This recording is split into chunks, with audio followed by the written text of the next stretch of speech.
We'll call a council meeting to order. Everybody stand for the pledge, please.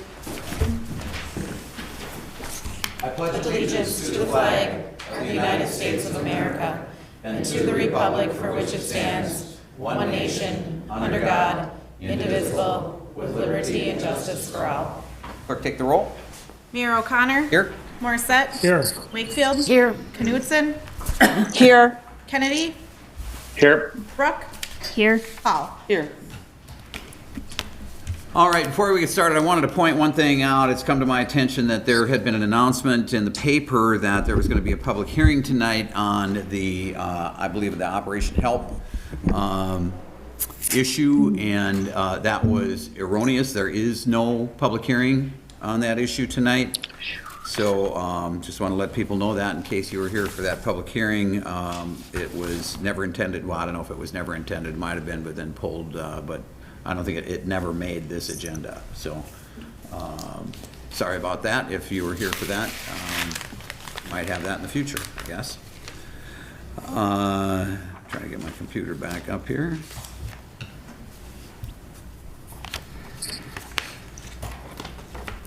All right, so next up is comments from citizens present. And this is your opportunity to talk about issues that are important to the city, important to you, but are not on the current agenda, on tonight's agenda. It is for property owners only in the city, and if you do have something to say, please step up to the microphone, give your name and address, and keep your comments brief if possible.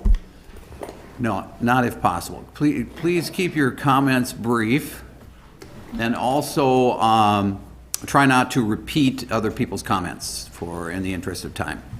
Rich, I think you misspoke. You said that it was for property owners only. It's for residents only. Is that what we said, or do we? I was thinking we allow Business owners. business owners. So it's residents and business owners. Well, that's property owners, Yeah. isn't it? Okay. Yeah. Thank you. Steve. Good evening, ladies and gentlemen. My name is Steve Wilcox. I am a resident, property owner, business owner, and 45-year member of this community, living at 1217 11th Street. I also am a member of the Operation Help board, and just wanted to kind of bring you up to speed on where we're at with the Norlake building, along with my friend, fellow board member, and chairman of the Operation Help board, Bjorn Nesvold. So tonight was not intended to be an open forum and discussion, but we did want to bring you up to speed about our frequently asked questions sheet that, if you don't have yet, we'd certainly like to get in your possession. Answering questions regarding our intended use and issues related to the Norlake building on Main Street, and what our intentions are as far as using this office building as an office building. We don't see other uses for it. We have some intentions in terms of Operation Help being office there, and Bjorn will speak a little bit more to the backpack program and uses in that regard. So I'll let you take over on that. Yeah, sure. Again, Bjorn Nesvold, Steve already introduced me. Also a property owner and business owner in the city limits of Hudson.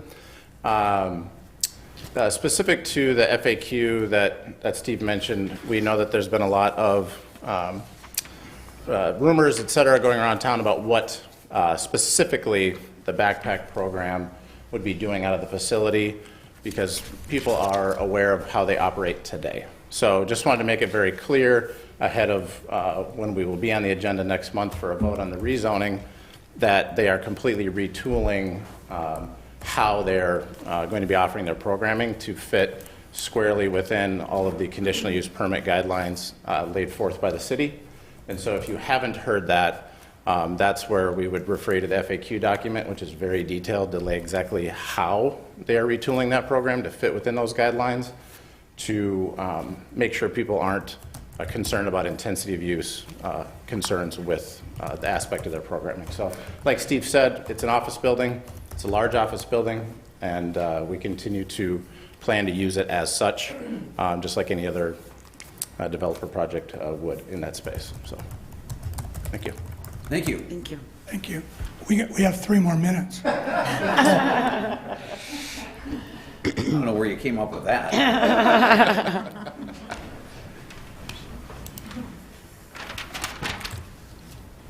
My name is John Marnell. I'm not a resident of Hudson, but I'm, 200 feet away from I apologize, city, John, but that's not limits. rules. My wife Carol and I have been residents for almost 35 years. John, I'm sorry, but I mean, we've gone down this road with these rules before, and we've had people that live right across the street. Sorry, John. Other comments?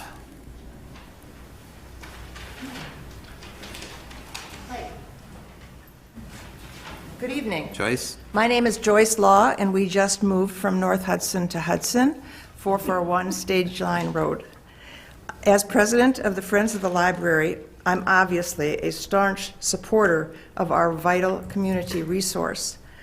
Tonight, I'd like to reiterate some facts you may or may not be aware of. The Hudson Library has the lowest per capita funding of all St. Croix County libraries. And our Hudson Library is among the worst funded libraries in the entire state of Wisconsin. The Hudson community deserves better. Our library has not been a priority for decades, but you have a chance to fix the library's funding crisis when making your 2024 library funding decisions. Thank you. Thanks, Joyce. Other comments?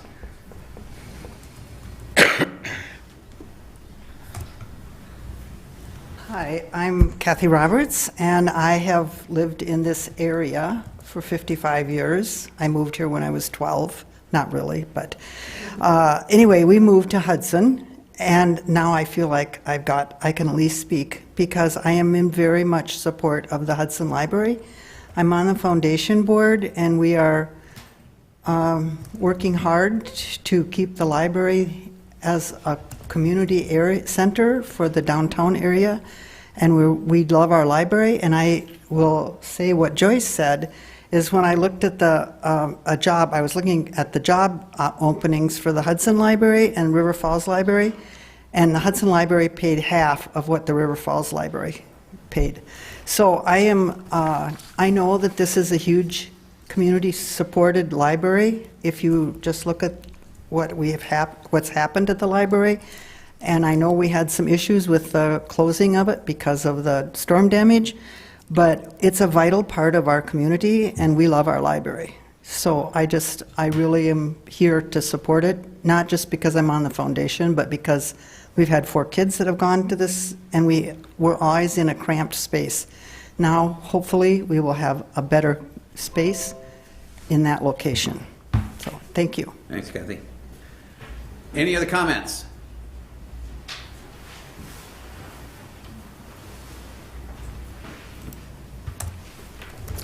Hi, I'm Liz Malanofi. I live in Hudson, right down the street. And on the website, it does say you have 5 minutes to talk. So I will not be talking for 5 minutes, but maybe you want to change that if you want people to keep it really short. I want to open this statement with something that I have the Phipps and Anastasia Sharton to thank for because they put this together, and a lot of community organizations are beginning to do this. It's called a land acknowledgement, and I know that it would be amazing to see our city council do it, but I think it would probably be a couple years out if we tried. So I'd like to open my statements by acknowledging that we are gathered here on land of great spiritual and cultural significance to the Dakota and Ojibwe people, whose ancestors have lived here for thousands of years. We acknowledge this land was seized from those tribes through a series of unjust treaties. Throughout the conversations we have, let us acknowledge the immediate and long-term impacts of this history and honor the rich culture and traditions of the Native people deeply connected to this land then and now.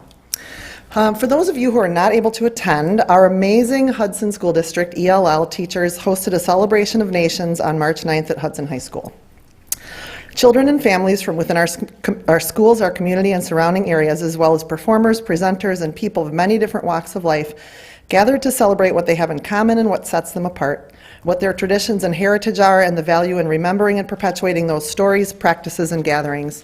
It was the face of diversity in our community. It was a strong and vibrant and eclectic group that gathered, all of whom make Hudson a better, stronger, and more engaging place to be. If Hudson had a diversity council, this would have been a perfect place for them to welcome, engage, and learn from these families, to let them know that we are a community who values them. But of course, we do not have a diversity council, and I don't know if any of you were in attendance at that event either. Our comprehensive plan states that our citizens value an equitable and inclusive city among 6 of their principles and priorities. I am sure you all know what these are by now and what this comprehensive plan is, and it can be found on the city website. I'm sure you guys probably take a look at it often. As any business, nonprofit, place of worship, school district who are legitimate will have similar plans. They will use multiple sources of input to create mission statements, principles on which they operate, and priorities on which to focus. When they stray from this, it is often the demise of the organization, or at best will weaken and delegitimize everything they do. So as a city, when we shove these planning principles under the table again and again, we do the same to this very government on which our citizens rely. I have heard it said that this document did not have a large enough sample size in creating it, nor does our city then have a large enough sample size in who is voting our alderpersons into office, but we adhere to these election results. Casting a single vote is a quick and easy way to have your voice heard. It took a much greater commitment on the part of the people who put together this 2040 comprehensive plan, hours and hours of thinking and brainstorming and working together, exactly the attributes that a community should value. If you dismiss this work, and you want this community to survive and thrive, those two things are mutually exclusive. Is a diversity committee a function of government? You bet. Look no further than forward-thinking communities in our state and region who are engaging in this work. If building a boat launch to welcome boaters who are a minority of our population is a function of government to help strengthen our city economy, if tearing down old buildings to create more parking to welcome visitors from outside our community to our downtown, I would argue that welcoming the very people of our community who are diverse and eclectic backgrounds will help contribute to our government. And it might also strengthen our government. It is a function of city government. And I would go one step further to suggest that a diversity committee might also have approval of who is appointed to various positions in our city government so that they can help assure that all voices are being heard. If this were ever to come to fruition, if we could ever be this open-minded and progressive with our thinking, then our community might actually mirror that beautiful, diverse celebration that our dedicated teachers and students created in celebration of the fabric of humanity that they know. Thank you. Thanks, Liz. Any other comments? Any other comments? Any other comments? Hearing none, we'll close that portion of the agenda. Consent agenda. Approve the meeting minutes from March 6, 2023, regular council meeting. Approve claims in the amount of $536,838.51. Approve the new pumper truck proposal. Approve the plans for the Laurel Avenue City Hall parking lot and Lakefront Park Trail reconstruction projects and authorize ad for bid. Approve a conditional use permit for Park Place Village North Final Master Development Plan, St. Croix Meadows, LLC. Approve a sign easement and resolution 1123 for the approval of Park Place Village North Final Plat, St. Croix Meadows, LLC. And approval of the conditional use permit application for a temporary portable concrete batch plant at 2700 Hanley Road, Chippewa Concrete Services Incorporated. Move to approve. Second. You got a motion second to approve consent agenda. Roll call. Morissette? Yes. Wakefield? Yes. Knutson? Yes. Kennedy? Yes. Brooke? Yes. Paul? Yes. Motion's approved. Consent agenda is approved. Discussion and possible action on short-term rental ordinance updates. So this was requested, staff had brought forward the update that talked about recovering city costs if one of the parties did not attend the hearing, things like that. It was requested by the council that we also include additional language that would give the council a little bit more direction and options as far as what sort of actions they could take when one of these sort of complaints comes forward and things like that. So that's, the city attorney's office did take a look. I believe they took a look at some other communities and you know, kind of what they had. And so now with what's being proposed, you can see the addition under G, the Common Council actions that does allow for a much broader range of action instead of just terminating the license. So there are some kind of steps that can be taken. There doesn't necessarily mean they have to go in that order, but it does give the council kind of a wide variety of options for any sort of penalties if needed. I have a quick question. I don't know if that's to you, Aaron. Under G, well, actually, if I go back, there's a review prior to hearing, and then we can decide to move forward with a hearing itself, and then it says that the Common Council may, and it gives a couple options, 1, 2, 3, 4. But it does not mention that one option would be to dismiss the complaint. And I don't know if that word may limits us to after May, that we should include that, because I believe that's an option, right, to dismiss the complaint? Yeah, it definitely would be. Nick, what do you think? Yeah, it's certainly an option. So one of the things that we wanted to do as part of this process is to ensure the council has the authority to dismiss the complaint as it reviews the complaint if it lacks the sufficiency of needing it or warranting a hearing, which is why you see in sub E the right in the council's sole and absolute discretion to dismiss the complaint or hold a license review hearing. So, you know, first of all, the council will review to determine whether a hearing is warranted.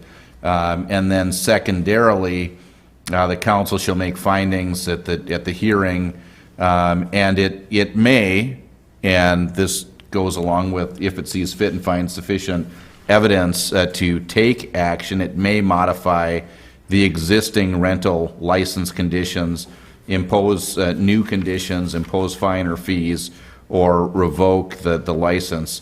The council certainly is not required to do any of those things, and may also dismiss the complaint outright or take no further action on the complaint. So if the council desires to have that stated explicitly, we can certainly include the may dismiss language, although it was, as drafted, it was drafted with the intention to give the council the authority to take action, but not require the council to take any specific action after the hearing. Yeah, I just personally think it might read better because we're giving ourselves a list of options. Again, just maybe it's technical, but the list of things we may do, I think we should include the possibility of dismissing or taking no actions. Certainly. Yep, we can make that update and make that change.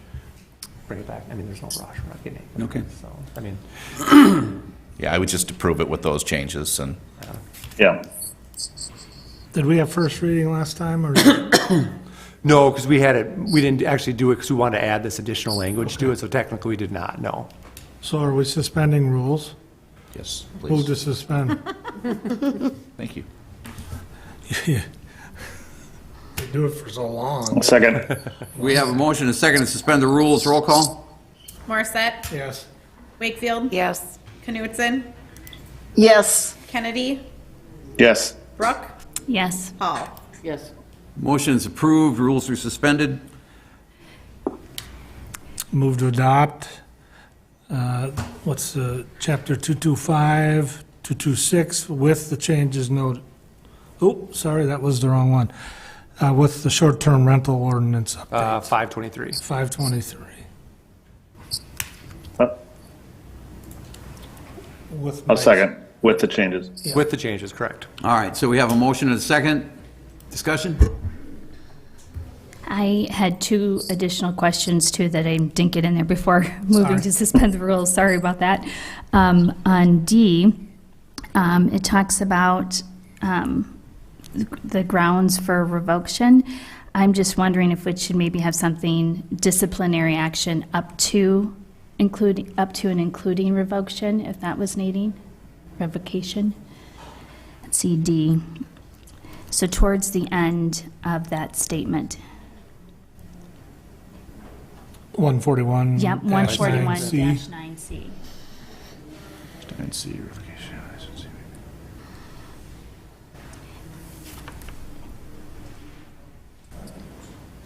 And I think this was getting to the point that Councilmember Knudsen made, was that if somebody was going to bring forward a complaint, that it wouldn't automatically, there was more that could happen besides revoking the license. So it could be up to and including, or some kind of language like that.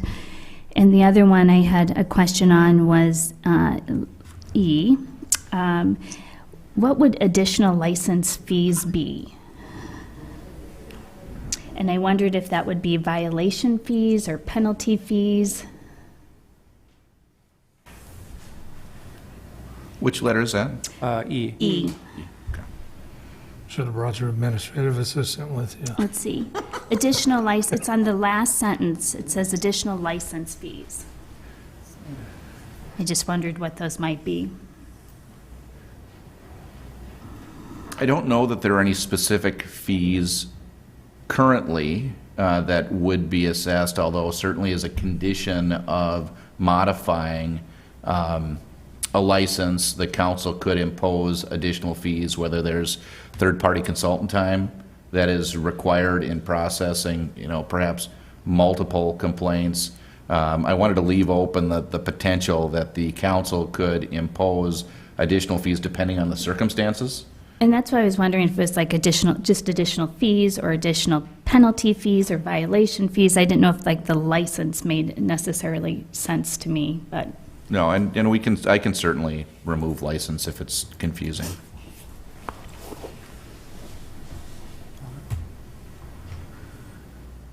Anything else?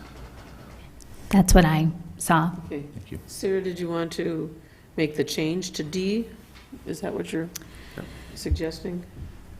Yes, so I'm wondering if there could be a friendly amendment to that. Yes.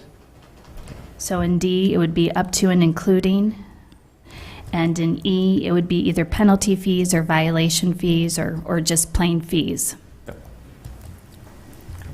Agreed. Okay, Mike, you good with that? Yep. Okay. All right, anybody else? So we have motion before us that has been amended. All those in favor? Aye. Aye. Aye. Opposed? Motion's approved. Discussion and possible action on ordinance chapter 225 and 226 regarding tobacco and electronic nicotine delivery systems. Good evening. So, unfortunately, this was heard at Public Safety like last July, and for whatever reason never made it to an agenda, so here we are. But essentially, the state passed a law changing possession of nicotine and tobacco to 21 quite a while ago, and we were just trying to update our ordinance to reflect state law. Move to suspend the rules. I'll second that. Got a motion and second to suspend the rules. Roll call. Morissette? Yes. Wakefield? Yes. Knudsen? Yes. Kennedy? Yes. Bruck? Yes. Hall? Yes. Motion's approved. Rules are suspended. Move to adopt ordinance number 7-23. I'll second that. We have a motion and a second to adopt. Discussion? Real quick, do you notify the businesses in town that we have changed it, or you're just gonna surprise? Well, if they have a tobacco license, they're required to follow state law anyway, but yeah, we will communicate that change in ordinance to them. Okay, thanks. And it gets published. Correct. Yeah. Hey, just saying. Anybody else? All right, all those in favor? Aye. Aye. Opposed? Aye. Thank you. Motion's approved. Thanks, Chief. Got to go through this again, huh? It was requested by the bond council, we include all the wording in the agenda, that's why it's there. No, I get it. 2023-24 CIP funding approval of resolution number 7-23, initial resolution of the City of Hudson, Wisconsin, relating to the issuance of general obligation street improvement bonds in an amount not to exceed $4,310,000 for the 2023-2024 street improvement program. Resolution number 8-23, initial resolution of the City of Hudson, Wisconsin, relating to the issuance of general obligation park improvement bonds in an amount not to exceed $460,000 for the 2023-2024 park improvement program. Resolution number 9-23, resolution providing for the issuance and sale of general obligation corporate purpose bonds, Series 2023A of the City of Hudson, Wisconsin. Resolution number 10-23, resolution providing for the issuance and sale of general obligation promissory notes, Series 2023B of the City of Hudson, Wisconsin. Sean, good to see you. Yeah, thank you, Mayor. Good evening, Council and Mayor. I know in your packet you had the pre-sale reports, and I think you also had the resolutions that the Mayor just alluded to. I thought for just kind of summary, go through a brief PowerPoint that kind of pulls everything together and then turn it back to the council for any questions before potential action on the resolutions this evening. So I believe everyone can hopefully see this. Great. Can I ask a quick question? You bet. Just because of the national news and the bonds that have been part of the problem with that banking, Yeah. This is in no way construed as a risk for us in relation to the bonds that were in that situation. Yeah, and that's a good segue, Randy. Why don't I go into a little bit about the market and to answer your question specifically at the same time. So, Thank you. What focusing on the question that Randy had, banks in the case of the Silicon Valley Bank, they did buy governmental bonds, both federal and probably maybe some municipals too, that had very long repayment schedules, 20, potentially up to 30 years. And if you look at the chart, if they would have done some of that over the last couple years, they bought them at extremely low interest rates, which is great for us, for the issuers of bonds. What happened in their instance, though, is they held those bonds. Interest rates in the market have gone up, which makes the value of those bonds go down. And when depositors came to get their money, they went to sell those bonds, and they're not worth as much. So I don't know that there's a direct comparison, Randy, in terms of would it hurt where the market is for these types of bonds right now. But I will say, and you can see it on the chart, the market for these bonds now, governmental municipal bonds like this, is significantly higher than it was, say, a year ago when we were issuing these. Right. But also, the other thing I wanted to point out on the chart here is, if you look at it over a 30-year term, it's not that high compared to where historical interest rates for governmental municipal tax exempt bonds have been. A year ago, yes, no question, much higher than where we were at that point. But historically, over 30 years, more closer to the average than way above. Okay, thank you. All right. So with that as a little bit of background on the market, those of you that were in the Public Works Committee meeting, and I think some of the finance meetings going into late last year, we talked about the capital improvement plan that the city has been working on and financing starting this year for capital projects. What Hudson has been doing the last number of years is issuing debt on an every other year basis for your capital equipment, projects, streets. So for 2023, what we're talking about tonight is that list of projects in your capital improvement plan for 2023 and 2024. So on that list, we have building improvements, including some here at the City Hall, information technology, police equipment and vehicles, works equipment, vehicles, and machinery. The biggest chunk is streets, which you probably would imagine. Some of the parks projects that were just discussed, just mentioned in the mayor discussing those initial resolutions, and the fire truck for the joint fire department. So those projects collectively are about $8 million approximately in costs that the city had. So what we've been working with the city on is developing a financing plan for those projects. And in looking at state statutes, the projects end up being divided into two categories, really commensurate with the useful life of the different projects being financed. So the streets and the park projects are proposed to be financed with general obligation bonds and repaid over the maximum term for the bonds, which is a 20-year term. And that's what the city has done with streets, parks, and building projects over the last couple of years in these borrowing cycles. And then the other category of debt is promissory notes, which have a 10-year repayment schedule. And so these projects are more around the equipment, the vehicles. We did include the fire truck, which I think it's fair to say will have a useful life longer than the 10-year term. But I think under your agreement, Aaron, with the Joint Fire Department, the decision is, I listed that project as $1 million. It's actually slightly under $1 million. We just kind of rounded up on that. I think it's like $995 or something like that. It's very close to $1 million. But that project, under your agreement with the Joint Fire Department, is to be paid back over a 10-year term. So all the participants, including the city, would be doing that. Interest rate rise, preliminarily on the 20-year debt, we're looking at an interest rate of about 4.3%. Under current market conditions, it's a little bit conservative, so we'll see over the next month before we lead up to the sale date where things go. But that was the estimate that you saw in the pre-sale report. And then the notes with a shorter term, we're projecting at about 3.8% currently with interest rates. Okay.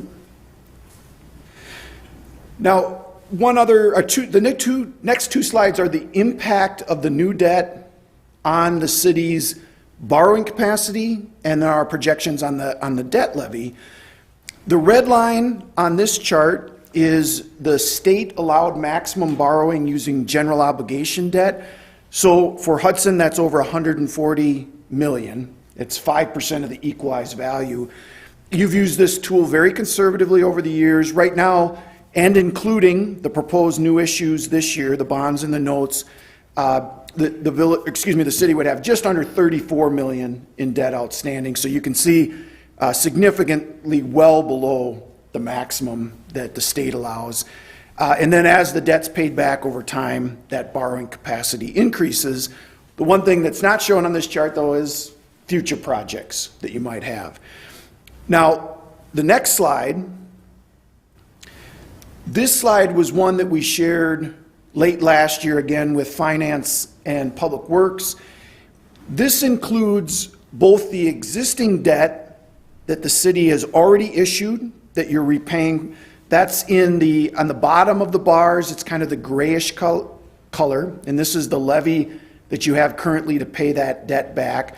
This year, I think in the budget, somewhere around $2.3 million of your total budget was to pay principal and interest on debt that the city has. The purple and the light blue bars on top of the gray bar are representative of the paying back the 20-year bond issue that we're discussing this evening and the 10-year note issue. Okay? Then, beyond that, what the city's been doing some planning on, staff has been working at, and as I mentioned, shared with the committee, the Public Works and with Finance, is looking forward. On your horizon, you are discussing two, what I would call legacy projects you probably do maybe every 30 years. And that includes both a Public Works building and a public safety building. And so in future years, 24 through 2028, you see potential preliminary schedules based on the budgets that we have, the potential impact of adding that debt on top of the existing debt that the city currently has, plus the debt that we're talking about this year. Again, that debt being represented in the purple bars and the blue bars. Now, this won't be exactly how it comes out, but we wanted to keep the council up to date on the long-term planning, not losing sight of just what we're doing today, but also what's down the road as potential projects that the council will continue to look at and plan for on the horizon. So any questions on this particular chart? I got one quick one. For example, when you go buy a car, $10 per thousand, make it easy. Yep. Additional. Yep. If we wanted to add something, how does that affect the payment? Is it not possible to do something like that on this? You mean like if we were to add a $500,000 project? Actually, well, I don't know, a $9 million project on top of it.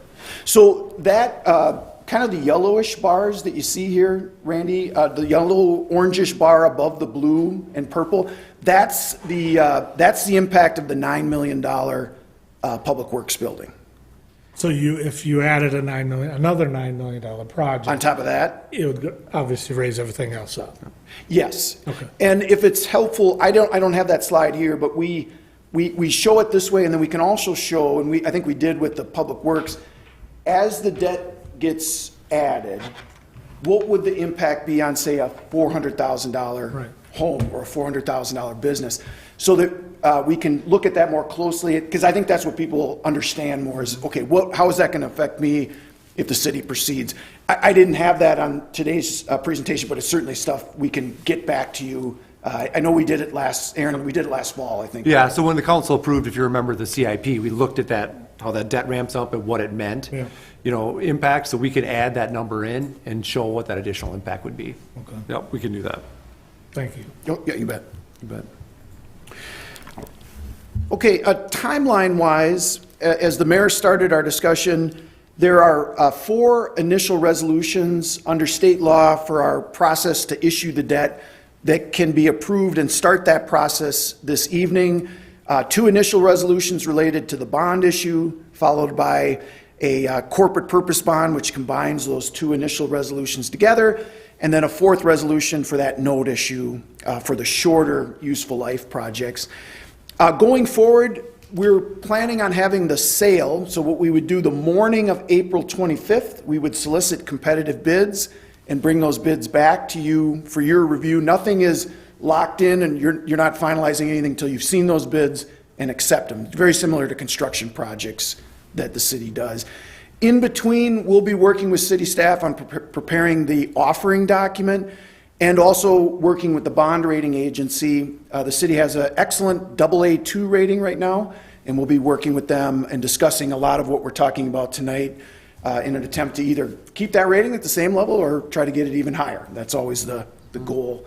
And then in middle of May would be the closing, and much like a financing for your home, that's the day the dollars actually come to the city and then would be available to pay for projects in 23 and 24.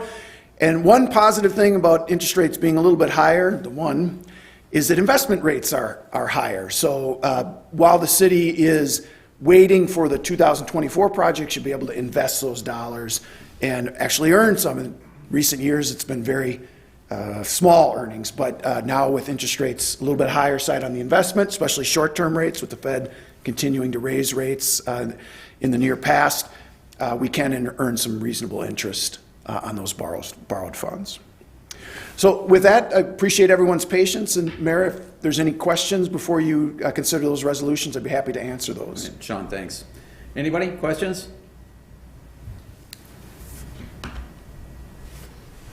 So are we going to take these one by one, or can we lump them all together? Each resolution individually. Okay. Yeah, I think you got to do them individually, like Nick said. Yep. Yeah. We can suspend all 4, or the rules for all 4, right? They're resolutions. The resolutions. You don't have to suspend them. See? You can if you'd like, though. Who's first? Move to adopt resolution 7-23. Second. We've got a motion and a second for approval of resolution 7-23. Discussion? All those in favor? Aye. Aye. Opposed? Motion's approved. Who's next? Move to adopt resolution number 8-23. Second. Got a motion and second to approve Resolution 8-23. Discussion? All those in favor? Aye. Aye. Aye. Opposed? Motion's approved. Move to adopt Resolution 9-23. Second. Got a motion and second to approve Resolution 9-23. Discussion? All those in favor? Aye. Aye. Aye. Opposed? Motion's approved. Move to adopt resolution 10-23. Second it. Got a motion and second to approve Resolution 10-23. Discussion? All those in favor? Aye. Aye. Aye. Opposed? Motion's approved. All right, thanks again, Sean. Discussion and possible action on appointing 2024 Library Board. So this was something, as I discussed in my memo, a way to kind of help with the transition as we move from our joint library structure to a city-only library structure. One thing, though, is I did forward out to the council later this afternoon some information from Councilmember Knutson related to both this kind of transitional library board concept and then also looking at amending our library ordinance, which will have to happen for sure, just because we are transitioning away from the joint to a city only. So I know that these are two documents that came late, weren't part of the packet sort of thing, but obviously the council can discuss as they wish, but I would assume probably at this point, after discussion, any sort of direction you maybe want to give to staff, we should probably just continue this to our next meeting, so we have maybe more time to review and discuss some of these items. I read them both, they're pretty self-explanatory. One is yours, one is Joyce's. Nope, yeah. they were both, they both came from Joy. Can I speak a moment? Thank you.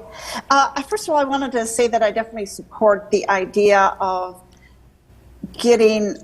looking forward to what's going to happen after December 31st, when we do become strictly a municipal library. And I definitely support the idea of bringing together a group, whether it's called the Transition Advisory Committee or an ad hoc committee. I was proposing a slightly smaller group that might be people that only serve during this time period. I'm definitely open to suggestions, comments, changes in terms of how many people might serve. I do want to just say at the outset that I completely support the mayor's prerogative to appoint who he chooses to be on these committees and to be on the next full library committee, or library board, excuse me. That is definitely his prerogative, and I support that. So one of my concerns was that as a council, that we get up to speed on what's happening and what is going to happen and the decisions we're going to be facing. I think the current library board obviously has served well and has been very involved with our leadership, with our librarian, and some of those people are city residents. The joint library agreement originally allowed for an appointee from each of the different partner groups, and while we could choose to have some individual from the different, or what they're going to be the former partners, but our neighbors, they're part of our greater Hudson community, but they're not part of the city of Hudson. So we will be looking at things a little differently. So that is a decision that as a council, I believe we can make. There was a comment made, so this is going a little bit to the second document, but I know that we have discussed the fact that now that we're a third-class city, that the general statement in the Wisconsin state statute is that we would have 9 members on our library board, but there is an allowance for us to choose to have a smaller board if we wish to. We could choose to have only 7 members on the board, again, appointed by the mayor, and it's up to us to decide whether we have non-residents on the board or not. And again, I'm not coming to you with a strong feeling either way. I do think what we want to do is to make sure that Hudson City residents understand what's going on, what's going to happen, the tax implications for them as Hudson City residents. And so that's my concern as an elected member of this body. I was hoping that by adding a little more specifics right now with the resolution and also with some suggested changes to the ordinance, we need to take our time going through this, but that we start to engage as council members, because we are no doubt going to get lots of input from people who support and love the library. And I think all of you sitting there tonight support and love our library. We need to decide what we can do and be financially responsible to our taxpayers and make the right decisions going forward. And so we need to gain a greater and greater understanding of these decisions now that we will be moving into a municipal library. So that's the background on the suggestions. I do apologize for the delay in that just coming out today. I am not able to be present, and I was concerned about if I could communicate clearly to you, so put something to paper. As Aaron mentioned, I just shared it with him this afternoon, and the mayor saw it a few hours shortly before you as well. It's a document that could be worked on. I just wanted to get the ball rolling so as council members we could begin to discuss this really important issue coming forward. So thank you. Thanks, Joy. I haven't had time to read any of this thoroughly because I had a busy afternoon and got it at like 4 o'clock. So anyway, but I just was looking at the resolution to create the Transitional Library Advisory Committee. And the committee has no powers or authority but is advisory only. That sounds like that's really cut and dried and a good idea. Committee is composed of 3 members appointed by the mayor and confirmed by the council. My question is 3 members enough? Do we want to have 4? Or, but I wouldn't object to 3. And I like that better than having this 9-member advisory board that isn't. They as an advisory board, I think it's kind of overkill to have that many people, having 9 people on it. So I like the idea of 3 or possibly 4. And then I like the idea of having 1 member being one of the current alderpersons. And then, it's the time is a good time period. So this looks good. Thank you, Joy, for putting your thoughts to paper. And maybe you want to speak to this too, Joy, but my interpretation of what Joy is suggesting here, well, first of all, with Aaron's suggestion is, well, it's not Aaron's suggestion, it's what Aaron put out there. With a 9-member board, goes back to state statute, and that 9-member board, the intent is to have it appointed like fairly soon, certainly before summer, so that board can get acclimated to the issues of the library with the intent that would be the board going forward, not an advisory board, but the actual board. And what Joy is suggesting, on the other hand, is not making those appointments right now, but having an advisory board to help with the transition of 3 to 4 people or whatever. So I mean, it is a couple different paths to get us to eventually having a city-appointed board that will be overseeing a city library, municipal library. 9 people. I mean, currently we have 8 on the library board. So I don't know that 9 is too large of a number. I'm not wedded to that personally. But if we do have the addition of 2 people from outside the city, the potential certainly to have, it doesn't mean that we have to have 2, but the potential to have 2 from outside the city would then limit the number to 7 for those residents of the city. And by the way, I would advocate for, at least in the transitional period, for keeping those 2 the option to have up to 2 members come from outside the community for a number of reasons, maybe for continuity's sake, if nothing else, because there's 1 or 2 of the people on the current board from outside the city that have expressed an interest in staying on to help with the transition. I think that we need to acknowledge that the patronage for our library is coming from, in a great way, from outside the residents or the boundaries of our city, and certainly the funding coming from the foundation board and the participation in the foundation board to a great extent is from, maybe even to a majority extent, is from outside the city. And I don't think that we want to be closing those doors and those avenues to continued funding for programming, things like that, coming from residents that are not within the city. So I would definitely advocate for leaving that in, and then if we do that, that would give us 7 of our own, and which is just, like I said, 1 more than what the current board has. I would also strongly suggest, rather than, and I know that Joy and I had talked about this earlier, and we don't need to do anything today, that's fine. Give everybody a chance to digest the recommendations that came from Joy as well as the ones that were sent out with the agenda. But we will be going through a budget phase, the library board will, in the fall, just the same time that the city does and all the other municipalities.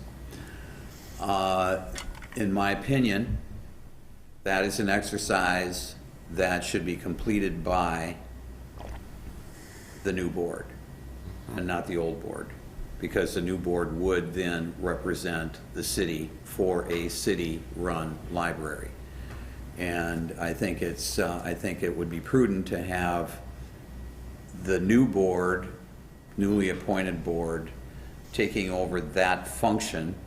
And I don't know exactly how we do that, but we would have to come to some agreement with the current board that the city newly appointed board would in fact be the ones that would construct the budget for next year, because our partners will not be participating next year. So those are just my thoughts, and in the discussion about how we're going to move forward, this is what I thought would be the best interest of the city. So, and I do appreciate you coming forward with this, Joy. Something for people to consider.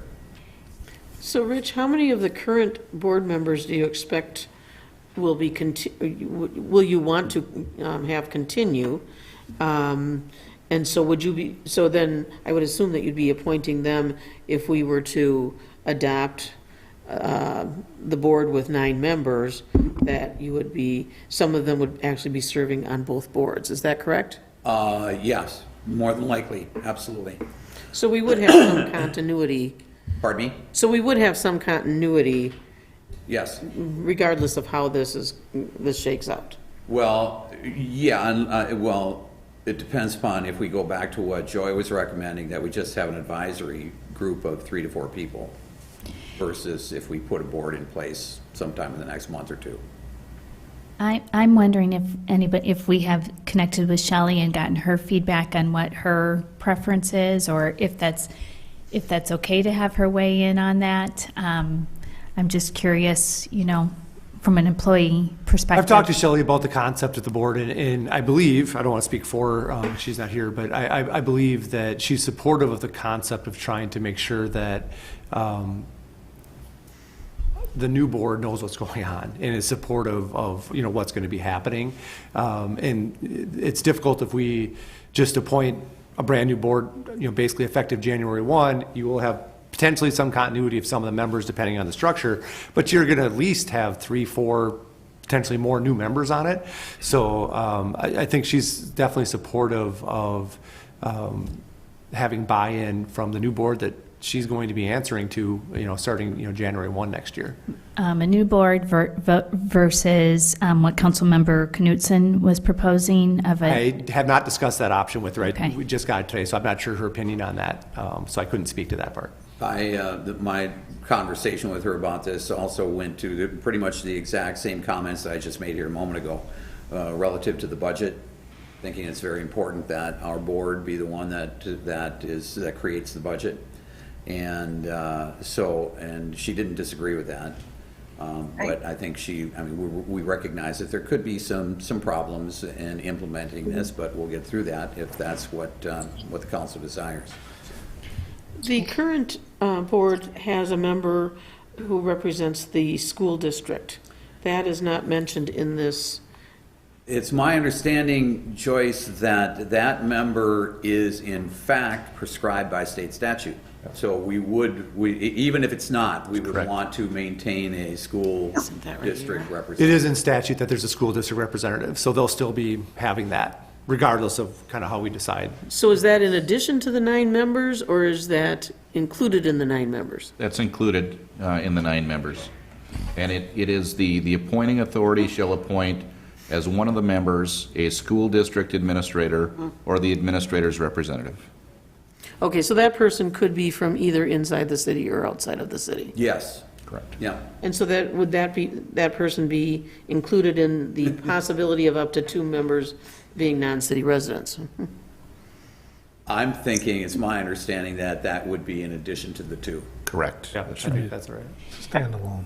And do they appoint, the school district appoint that person? We asked them to. What was that? Joy's raised her hand. Oh, okay, just a second. I want to finish answering these questions, Joy. So, yes, we let them know that, we have a position. They know this, but when we've had vacancies in the past, Katie Koppenberger, in fact, had to leave and took a new position somewhere else, and so the school district just sent us I apologize, Aaron, I'm sorry, but, so yes, and she was just recently appointed. Okay. Does the county have any input into our board, depending on how much revenue comes from the county? Well, you mean the 70% versus 100%? Well, no, I'm assuming that that's going to be increased dramatically once things get changed. And I don't know about dramatically, but the county board did in fact vote for this last budget to give us 100%. Okay, well, that's good news. But statutorily, to answer your question, the members are appointed by the mayor, subject to confirmation by the council. Okay, because I thought that I had heard somewhere that there was input from the county if the county provides a certain percentage of the library's budget. And I was just looking for clarification on that. I'll yield the floor to Joy. Yeah. Okay. Yeah. Thank you. Joyce, that's a good question you brought up, and I do think there's something in the fine print, and it might apply more to smaller libraries. I think ours is going to receive enough funding from the city that it wouldn't. But I think the county does have some right to put someone on the board if the funding is questionable at all. I might be wrong. So I don't want to speak definitively. But I just want to say regarding the resolution, this could be kind of a plug-and-play sort of document that we could work with. Again, I don't expect any action or voting tonight, but I wanted to provide a little structure. We could definitely, for example, we could say the committee has no powers or authority, is advisory to the city council except for working on the budget this fall. We could put some other definition in here. We could also define it as this advisory committee will become the next official library if we choose to. I know the mayor has a good working relationship with all the current board members, having served on the library board and worked hard on those issues for a number of years. And I'm sure he has people in mind that he would like to appoint or reappoint, but there may be other people that come forward from our city of Hudson that are interested in serving. And again, I wanted to also add a little structure to it, that this committee, this new ad hoc committee or transitional committee that we stand up, does need to report to the council. Because this discussion we're having tonight is exactly what I wanted, is for us as council members to start talking about the ins and outs of it, to understand the role that we can play.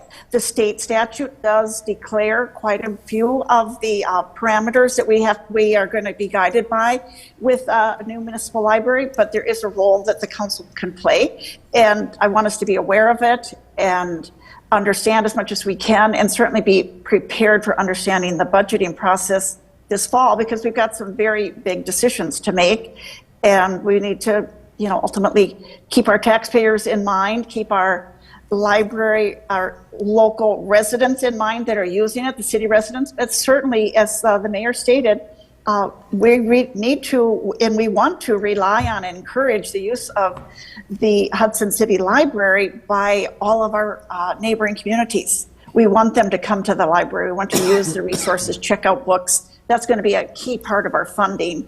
And again, the more that we can understand this and appreciate it, as a council, we're just going to be carrying a little different load now that it will be strictly a municipal library and not a joint area library. And again, that's why I wanted just to put a little structure here about reporting to us, but we could certainly modify this document. And of course, the ordinance is a starting point also. Those modifications definitely open to input and suggestions, and I appreciate all the conversation tonight. Thank you. I'd like to reclaim my time. Thanks, Joy. You know what? We're taking that off for the next meeting. That's what I was, we have two, No, we have your two- time. We have two issues.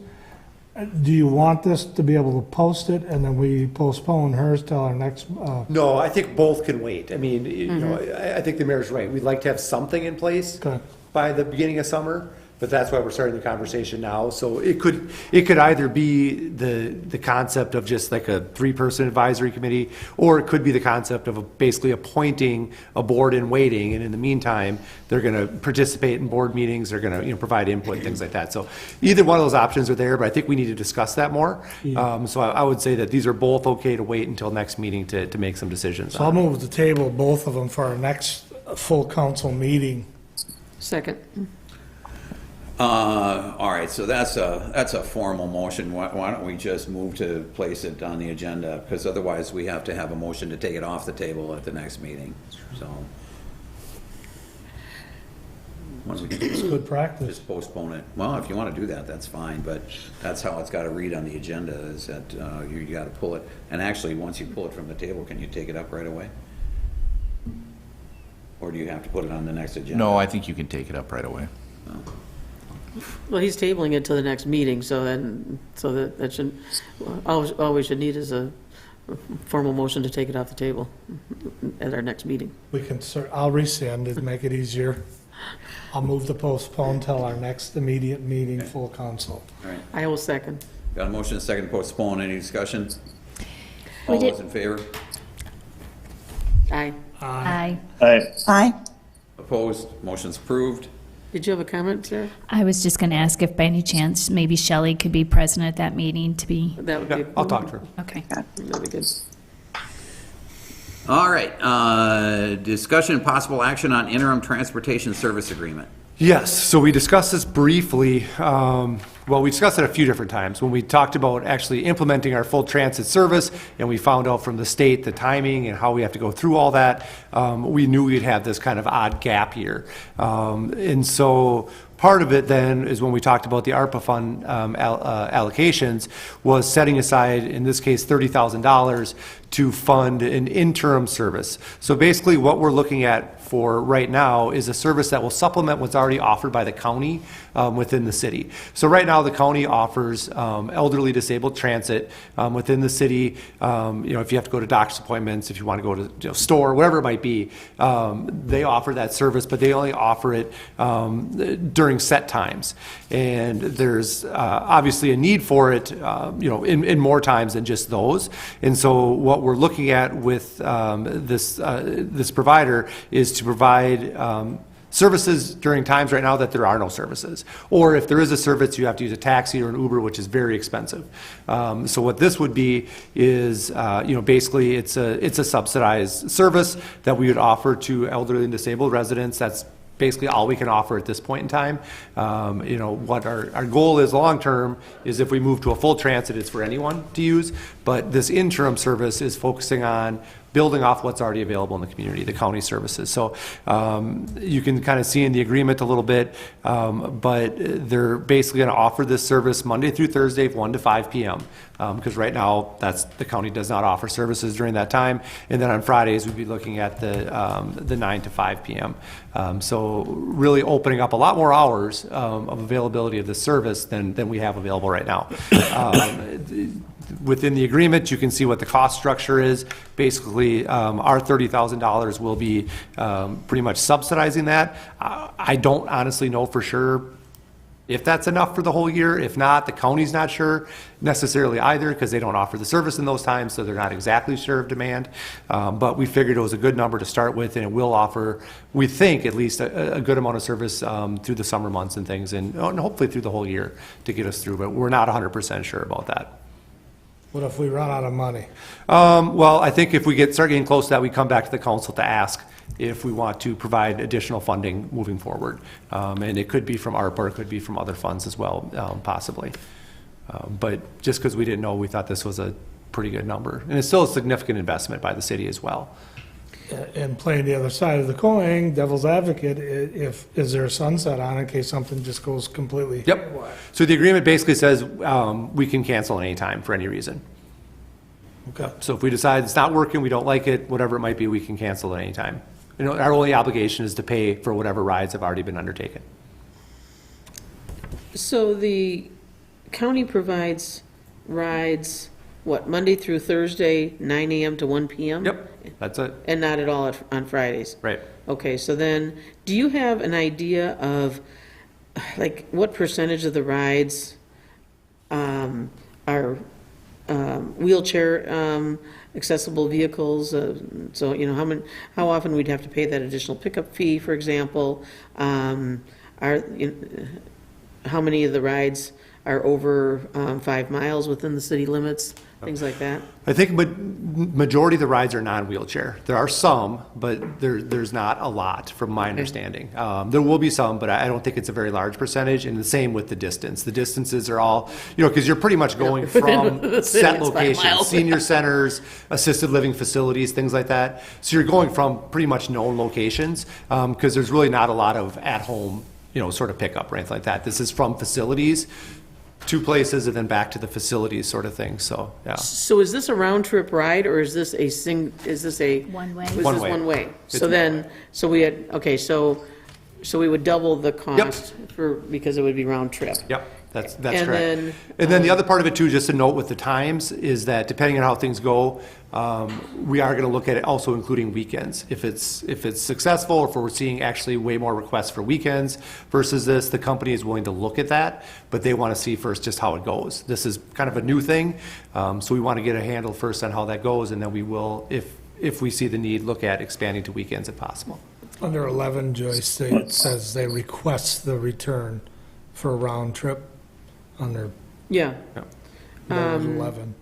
No, I was just, okay, so I was doing some rough calculations, figuring, okay, if it's an average of $30 per ride, and then each of the ride is round trip, then we're gonna be doing this for about 9 months, and figuring about 10 rides per week or something like that would be covered by the 30,000. So. Yeah, and we don't know. That's just it. Yes. We're not 100% sure yet, and so like I said, it's possible this will be enough, and if not, like I said, we'll come back and ask if the council wants to continue and add additional funding. Is it something like you could maybe give us, like if we're halfway through the funds and we're Yep. like 2 months in? Yep. So we can just be a little bit more. I'll bring thoughtful? updates back on kind of where we're at and a how good it's idea. going, and we can discuss more then, because we do actually have more ARPA funds that we haven't fully allocated yet that we could potentially put towards this if the council wants to. So, since this is for, in addition, okay, so,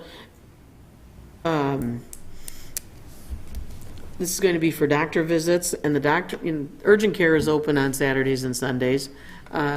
Grocery stores are open on Saturdays and Sundays. It does make sense to extend this to Saturdays and Sundays, but I think it's a good idea to just get started with this and see how much, see how far the money's And that's the gonna go. intent. The company And then- is supportive of looking at it, but because it's so new, they don't know, nobody really knows Right. exactly how it's going to go. But this will be a good partnership with the county. So this is not kind of a supplemental standalone. The company is working very closely with the county to coordinate. The county is going to be getting all the information for the company out to their usual riders, things like that. So, we're definitely doing this as sort of a joint operation, but it will be obviously focused within the city of Hudson for the riders.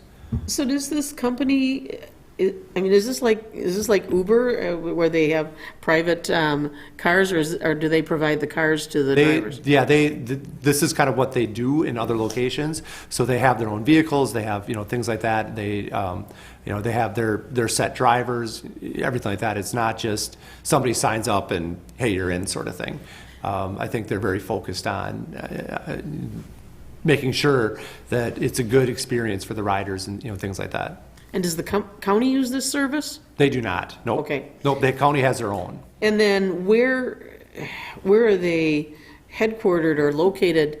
I mean, where would they be, where would the cars be garaged while they're waiting for people to get rides? I believe they'll be at their facility. I think we have a representative here. If you want to, if you could answer that, that'd be great. Could you come up to the front? with the mic, please? Yeah. Sorry.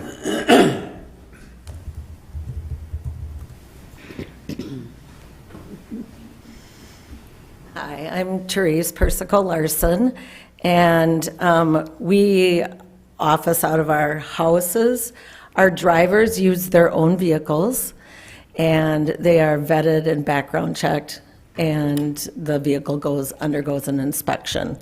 So they are contractors for us. We use a community-centric approach, which means that our drivers will all be Hudson residents, and we already have a couple. And then if we move forward, and we will continue to add drivers as the need arises. Thank you. Thank you. Anybody? I'll move to approve. And I'll second that. Got a motion and a second to approve. Discussion? All those in favor? Aye. Aye. Opposed? Motion's approved. All right, so I don't have anything. Anybody? Move to adjourn. Second. Second. Motion and second to adjourn. All those in favor? Aye. Aye. Aye. Opposed? Motion's approved. We stand adjourned. Thanks, everybody.